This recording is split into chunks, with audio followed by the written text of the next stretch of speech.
विद्यार्थ्यांना नमस्कार.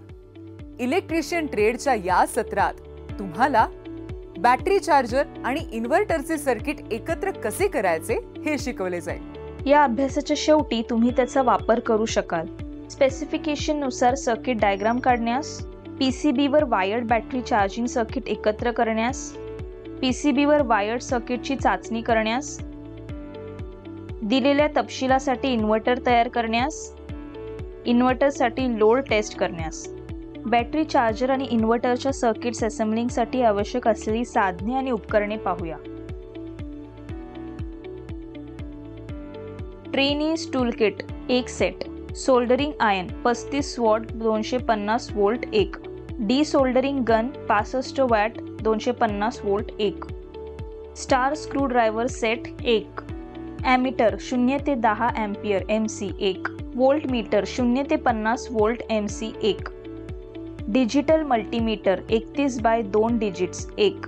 उपकरणे किंवा मशीन्स: ऑटो ट्रान्सफॉर्मर 0 ते 270 volt 5 ampere 1. Step down transformer 240 by 40 volt 300 VA 1. Centre tapping 6 volt 0 6 volt 500 milliampere सह चार्जर ट्रान्सफॉर्मर 1. सीलबंद maintenance free battery 6 volt by 120 AH 1. Relay double pole 3. साहित्य किंवा घटक: PCB 115 general purpose 2. Push button switch 2. Toggle switch 250 volt by 6 ampere 2. Diodes 1N4002 4.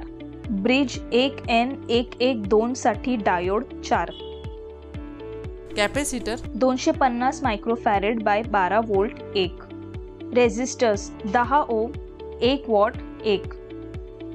Potentiometer 1.5 ohm by 1 watt 1. Low voltage lamp 6.3 volt 1. Fuse 250 milliampere dash 3. Neon lamp dash 1. Buzzer 250 volt 1. Soldering flux आणि 60 बाय 40 solder आवश्यकतेनुसार. Diode IN 5402 3. LED लाल आणि हिरवा 1. Transistor 2N3055 1. Resistor 2.2 ohms 22 ohms 50 ohms प्रत्येकी 1. 1K 1 watt 2. Electrolytic capacitor 1000 microfarad by 25 volt 10 microfarad 25 volt प्रत्येकी 2. Capacitor 2.2 microfarad by 250 volt 1.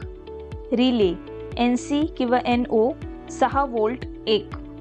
Transformer 240 volt by 7.5 0 75 volt 2 ampere 1. Inverter transformer iron core laminated SWG 25 turns प्राथमिक आणि 36 SWG 285 turns माध्यमिक 1. Fuse 2.5 ampere 0.5 ampere प्रत्येकी 1. SP switch toggle 6 volt 2.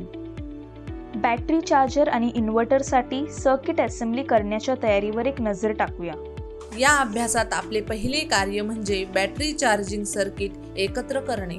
Battery charging सर्किटसाठी आवश्यक असलेले सर्व घटक तुमच्याकडे असल्याची खात्री करा. सामान्यतः ॲडव्हान्स चार्जिंग सर्किटसाठी तुम्हाला resistors, capacitors, diodes, voltage regulators आणि शक्यतो इंटिग्रेटेड सर्किट IC सारख्या घटकांची आवश्यकता असेल. तुम्ही चार्ज करू इच्छित असलेल्या बॅटरीची वैशिष्ट्ये जाणून घेणे महत्त्वाचे. यामध्ये बॅटरी प्रकार उदाहरणार्थ lithium ion, lead acid, nominal voltage, जास्त चार्जिंग करंट आणि कोणत्याही विशेष आवश्यकता किंवा विचारांचा समावेश आहे. सुरक्षित आणि चांगल्या चार्जिंगसाठी बॅटरी मॅन्युफॅक्चररच्या गाईडलाईन्सचे पालन करणे आवश्यक आहे. तुमच्या बॅटरी चार्जिंग सर्किटची योजना कागदावर किंवा सर्किट डिझाईन सॉफ्टवेअर वापरून तयार करा.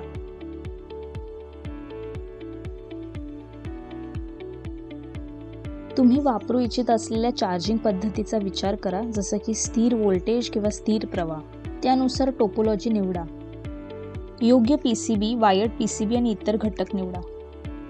सर्व घटक तपासा, म्हणजे ट्रान्सफॉर्मर, रिले, बॅटरी त्यांच्या चांगल्या स्थितीसाठी.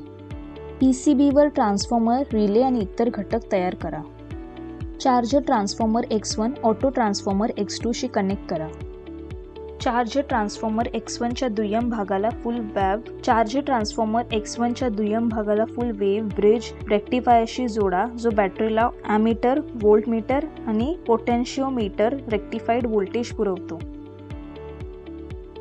जेव्हा कोणताही फॉल्ट होतो आणि चार्जर कट होतो तेव्हा रिसेट स्विच S4 चा वापर चार्जर रिसेट करण्यासाठी केला जातो. चालू किंवा बंद करण्यासाठी स्विच S1 सुरू करा. चालू किंवा बंद स्विच S1 ला AC मेन सप्लाय इनपुटशी जोडा. Diodes, neon lamp, fuse, capacitor, resistors, buzzer, low voltage lamp circuit प्रमाणे योग्य स्थितीत कनेक्ट करा.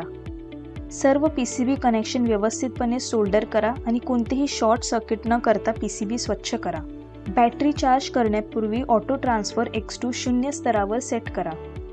S1, S2 आणि S5 स्विचेस खुल्या स्थितीत ठेवा.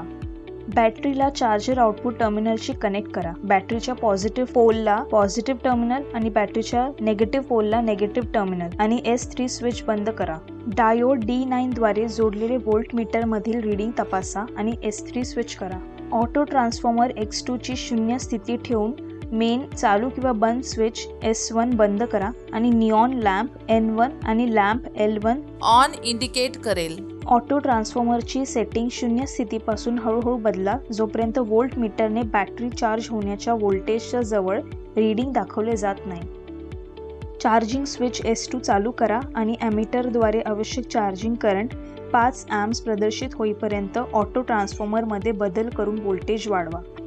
आवश्यक स्तरावर बॅटरी चार्ज करण्यासाठी चार्जर चालू ठेवा. स्विच S5 ने बझर बंद करा.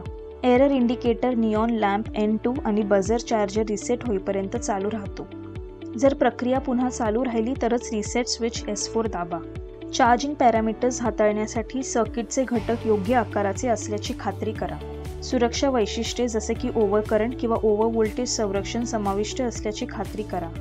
कार्य 2. इन्व्हर्टर सर्किट तयार करा.